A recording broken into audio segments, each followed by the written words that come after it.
তাজিয়া মিছিল দেখুন, বিহারিদের তাজিয়া মিছিলের যে প্রথম যে ভাস্কর্যটা নিয়ে আসে এটা মানে কি নেই এদের তাজিয়া মিছিলে শেষ পর্যন্ত দেখুন।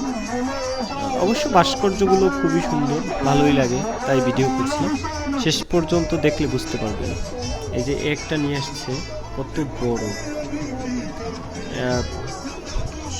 এবং শেষের দিকে অনেক সুন্দর সুন্দর কিছু ভাস্কর্য আছে। এগুলোর কি বলে আমি জানি না, কেউ জেনে থাকলে অবশ্যই জানাবেন। এই যে একটা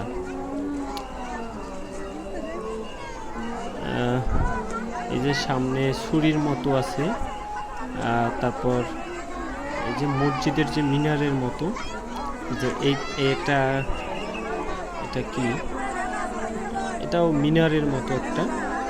তারপর একটা খাট আছে, শেষের যে দাপনের খাট, ওইটা অনেক সুন্দরভাবে সাজানো।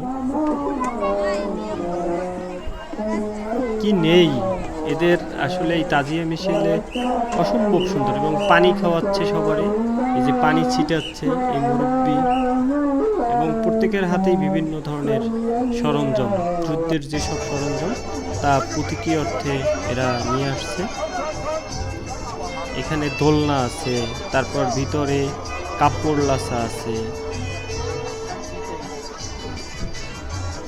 যে একটা দেখুন, এটার ভিতরে লক্ষ্য করুন, দেখছেন কিছু? অবশ্যই এখানে অনেক কিছু সাজানো আছে।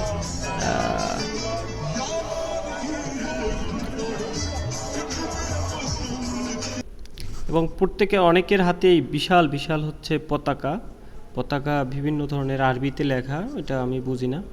একটা পালঙ্ক যেটা, তারপরে একটা শাপলা ফুলের মতো, ভিতরে একটা ভাস্কর্য। এগুলো কি আমি সঠিক জানি না, এটা কি অর্থে, কি প্রতীকী অর্থে ব্যবহার করা হচ্ছে তাও আমি জানি না।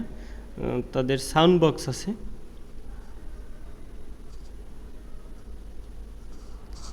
অনেকগুলো পতাকা, বিভিন্ন ধরনের পতাকা এবং বিভিন্ন লেখা।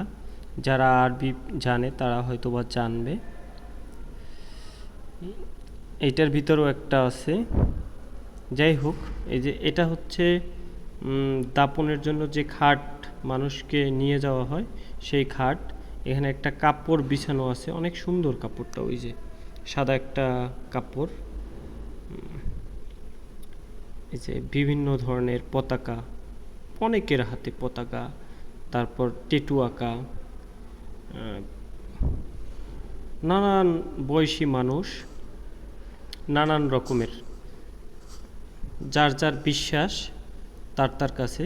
আমি খারাপও বলবো না, ভালোও বলবো না, কিছুই আমি এ বিষয়ে জানি না, তাই আমি বলতেও চাই না, এবং কারো ধর্মে বা অনুভূতিতে আঘাত তো দিতে চাই না। যার যার বিশ্বাস তার কাছে। যদি কেউ এই বিষয়ে ভালো জানেন অবশ্যই আমাকে জানাতে পারেন কমেন্ট বক্সে। এই যে দেখুন, ভিতরে আছে। এবং একটা দেখুন, মিনার, মসজিদের মিনারের মতো যে অংশটা, ওইটা ঝুলছে। এটা সরাসরি দেখতে অনেক সুন্দর লাগে। এরা যেটা করে লাস্টের দিকে, এই যে মুরব্বিরে একটু পানি ছিটে দিয়ে দিল, একটু মস্করাই করলো। যাই হোক, এটা মজার ছিল বেশ। এটা এখানে এই কবরস্থানের এইখানে একজনারে একটু মাটি এরকম নিয়ে গিয়া, তারপর ওই যে দেখা যায় ওইখানে দাপন দেয়, ওই মাটিটা ওইখানে রাখে। প্রতি বছর এই মাটি নাকি কোথা থেকে আনায়, তারপর এই কাজটা করা হয়। এবং তাজিয়া মিছিলে অসংখ্য নারী পুরুষ সবাই এরকম আসে দল বেঁধে। এটা একটা উৎসবের মতো।